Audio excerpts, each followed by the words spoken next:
Ilang taon hindi kumakain kanin? 3 taon na. 3 taon na. Puro gulay-gulay lang.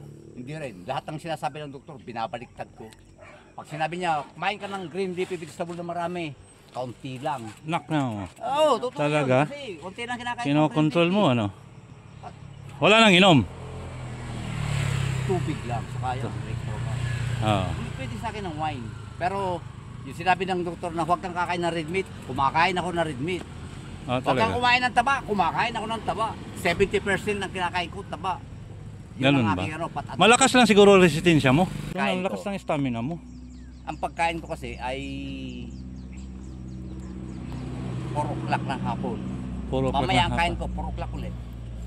Yun lang ang kain ko, walang Tu- merienda. Tubig ka lang nun. Pwede kape, walang sugar, walang creamer.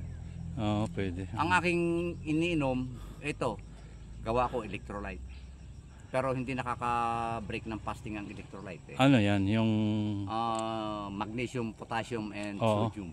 meron siyang ano, mga ingay sa loob. Pero hindi ko binibili ito, ginagawa ko. Malakas ang Tinuro resistensya sa mo amin. sa ganun-ganon lang.